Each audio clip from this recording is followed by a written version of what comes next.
Hey everyone, welcome back to the channel. Thanks for tuning in for another episode. I am down in the basement bait shop, getting ready to rig up some rods. I leave for lacrosse tonight, the final Major League Fishing Invitational of the year.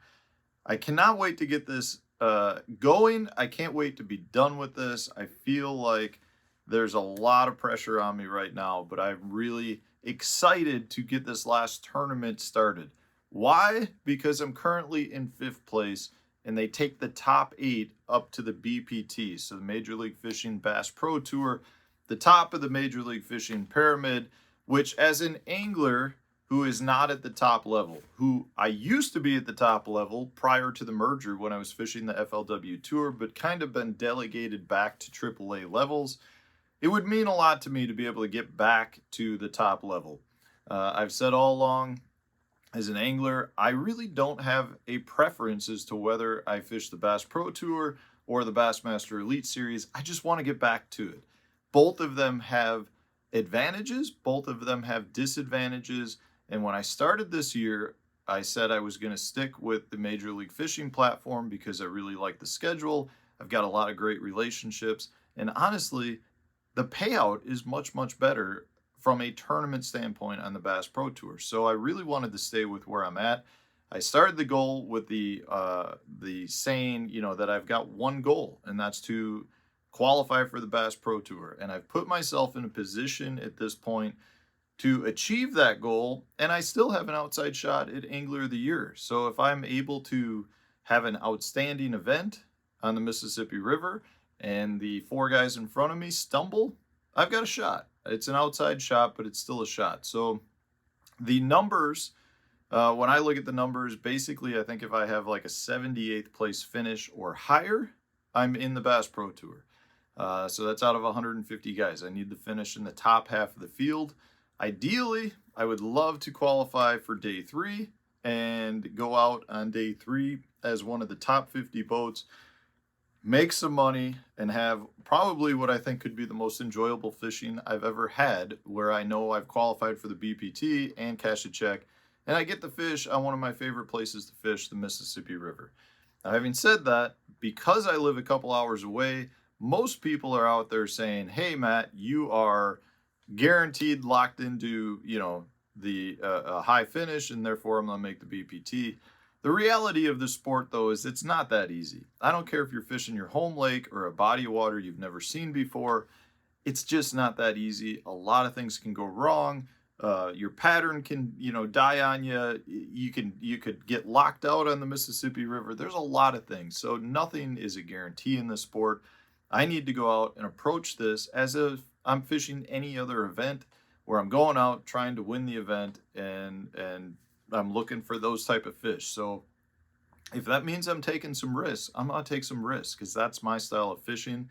If it means I'm making long runs and I'm locking, I'm going to do it. If it means I'm running sandbars to get into a little hidden gem, I'm going to do it. I recognize the fact that there is risk there, but I don't want to change my approach just to try to fish for the BPT cut and be in the top half of the field. I need to approach this as if it's any other tournament.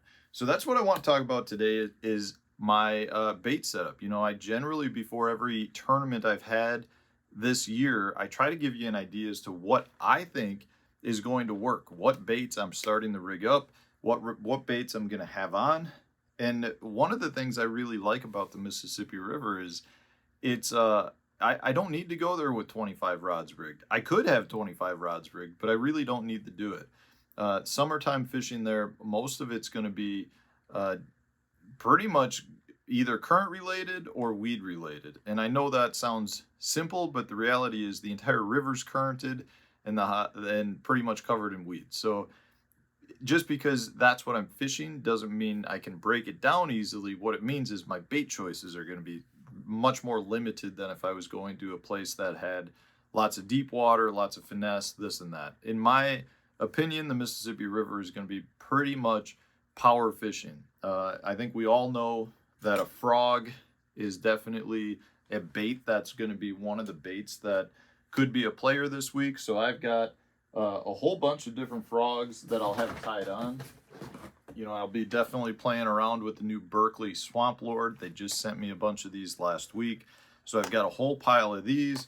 I'll probably have 2 or 3 frogs rigged on. I'll probably have a poppin' style, like the one I've got here. I'll probably have a walking style. This is a spro frog.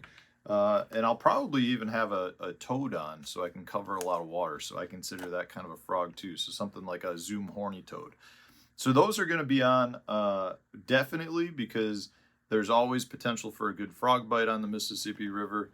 After that, I'm going to definitely be having some flipping baits. So I'll probably have a couple of rods rigged in a Texas rig style. So I'll have probably a lightweight, so maybe a 3/16 ounce. I'll probably have like a 3/8 ounce, and I'll probably have an ounce. So depending on what I come to, whether it's a single stick, a big laydown, or a giant log jam, I'll have that all covered. From a bait standpoint, I'll probably be throwing a Berkeley chigger craw like this guy right here. I'll probably have a pit boss on, and then I'll also have a Maxent creature hog. Those are my 3 preferred flipping baits. So I'll have all 3 on, because generally there is a little bit of difference. Like the chigger craw's got a lot of kicking motion.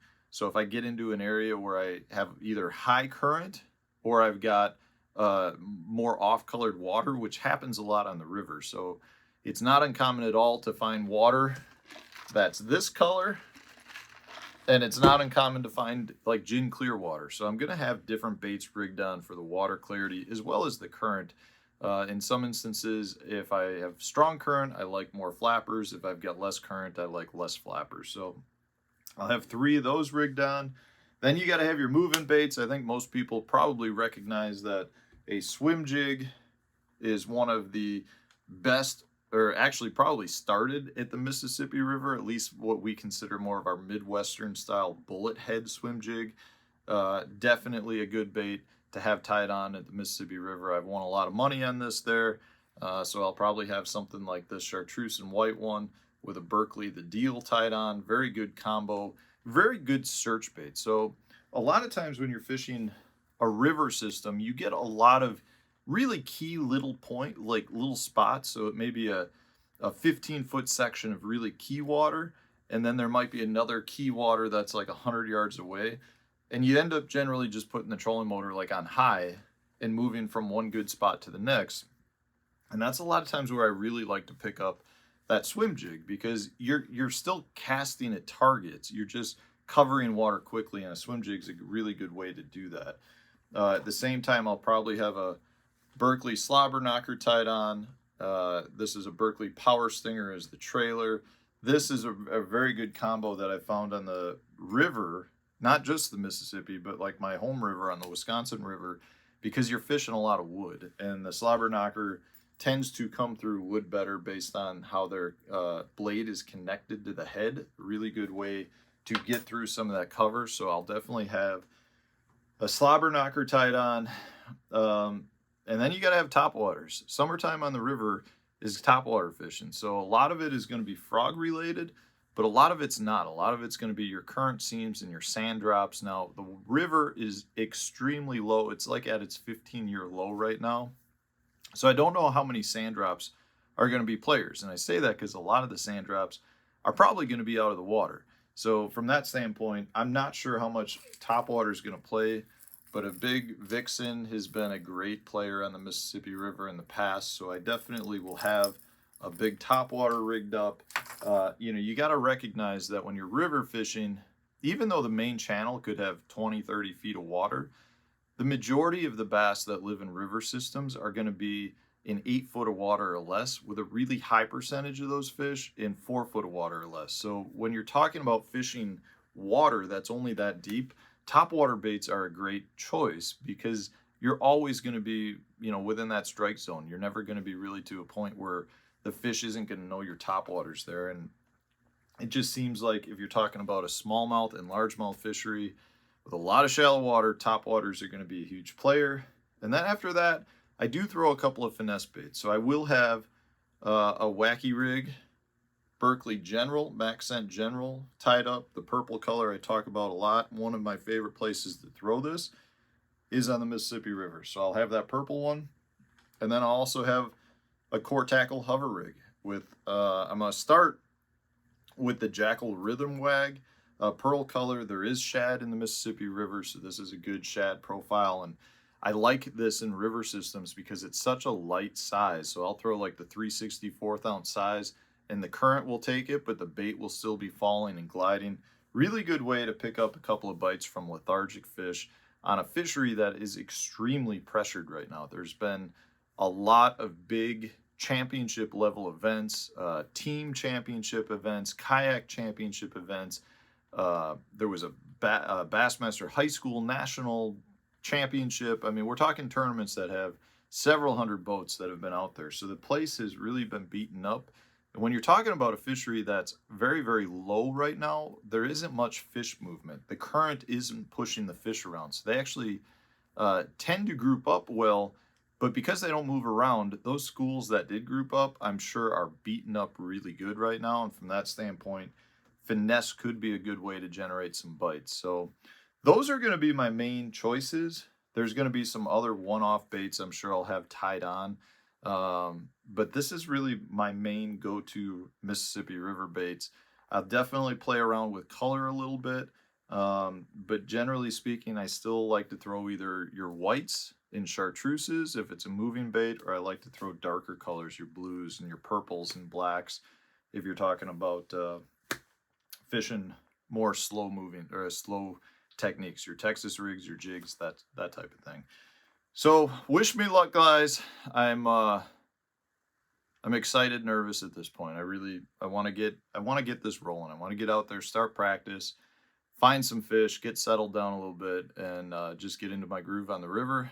I love going to the river. It is one of the most beautiful places to fish, and the town of La Crosse, it's a great little town. So I'm gonna get these tied on, get all my stuff thrown in the truck. I still got a bunch of packing left to do. I'm gonna get out of here. Thanks for watching, guys. Follow along with me. I'll be posting videos throughout the tournament. And yeah. All right, over and out. Stay tuned. New video coming out tomorrow.